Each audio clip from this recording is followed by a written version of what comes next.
शेतकऱ्यांची सरसकट कर्जमाफी व्हावी या मागणीसाठी आज गोंदी येथील गोदावरी नदी पात्रामध्ये शेतकऱ्यांचं जलसमाधी आंदोलन सुरू आहे। अशा पद्धतीने आपण पाहिलं तर सध्या शेतकरी जे आहेत ते सध्या जलसमाधी आंदोलन करताना खरं तर पाहायला मिळतंय। गोदावरीच्या नदी काठामध्ये मधोमध अशा पद्धतीनं हे आंदोलन सध्या स्थितीमध्ये सुरू असल्याचं पाहायला मिळतंय। आपल्यासोबत हे जलसमाधी आंदोलन करणारे शेतकरी आहेत, ते त्यांच्याशी बोलूया। दादा, काय मागणी आहे? मुख्यमंत्र्यांनी अर्थसंकल्पामध्ये शेतकऱ्यांना 2 लाखापर्यंत कर्जमाफी दिलेली आहे, परंतु ज्या शेतकऱ्यांच्या व्याजासकट रक्कमच 2 लाखाच्या पुढे गेलेली त्यांना ही कर्जमाफी मिळणार नाही। दुसरा मुद्दा आहे की आमचा खरीप पीक विमा 2025 त्यांनी 17,500 रुपये हेक्टरी आम्ही जानेवारीपर्यंत शेतकऱ्यांच्या खात्यात देऊ असं म्हटले होते, परंतु आजपर्यंत शेतकऱ्यांना 1ही रुपया विम्याच्या बदल्यात मिळालेला नाही। त्यांनी सरसगट म्हणून जो कापणी प्रयोग घेतला, कापणी प्रयोगामध्ये आम्ही 70 ते 80% पुढे गेलोत, परंतु आजही शेतकऱ्यांना 1ही रुपया कापणी प्रयोग होऊनही मिळाला नाही। मग प्रशासन नेमकं करतंय काय?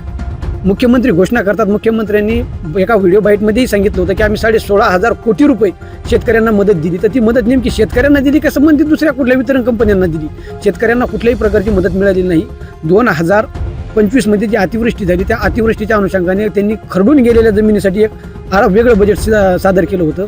त्याच्यानंतर त्यांनी जी मदत दाखल केली होती की आम्ही खरडून गेलेल्या जमिनीला 47,000 रुपये हेक्टरी आणि 3,47,000 पर्यंत MRGS मधून मदत करू, परंतु ज्या शेतकऱ्यांचे वास्तविक जमिनी खरडून गेल्या त्यांना कुठल्याही पद्धतीची आर्थिक मदत अजून मिळालेली नाही।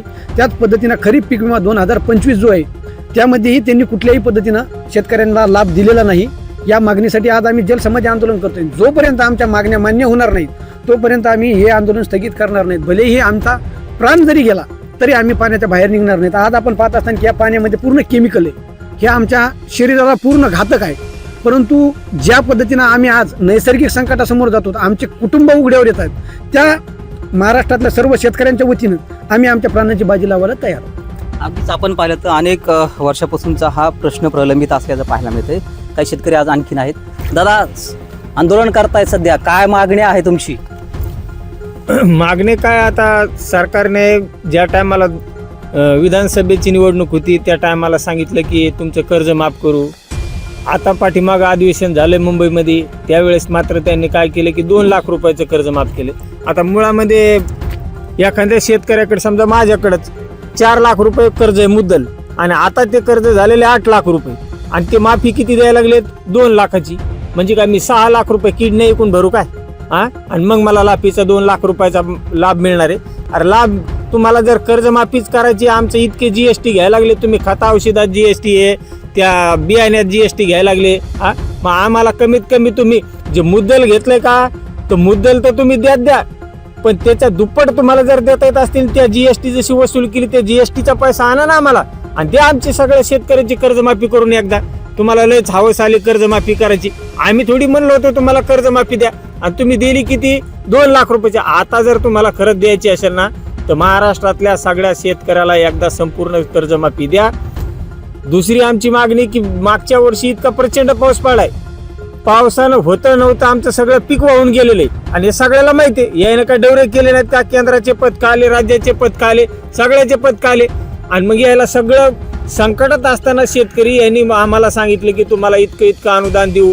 पुन्हा मुख्यमंत्र्यांना तोंड वर करून सांगितलं की तुम्हाला प्रत्येक शेतकऱ्याला, प्रत्येक विमा भरणाऱ्या शेतकऱ्याला 17,500 रुपये देऊ। आता आम्ही मागितले होते का ते? नाही। मग आता 17,500 तुम्हाला द्यावा लागणार आहेत, आणि शेतकऱ्याची कर्जमाफीच करावं लागले, नाही तर आम्ही इथं इरिबी पाण्यात बसलेलो इथं, आता मेलो तरी हरकत नाही। किती वेळापासून पाण्यामध्ये बसलेला आहात तुम्ही? आम्ही सकाळी 11 वाजल्यापासून इथं बसलेलो आहे। बरं, प्रशासनाचं कोणी आलेलं होतं का या ठिकाणी? प्रशासनाचं बिलकुल कोणी नाही, तहसीलदार नाही, कृषी विभागाचे लोक नाही, पोलीस लोक आले तर पोलिसाचं काय कामच आहे बिचारायचं, हिंमती आहेत का नाहीत म्हणून पाहायचं।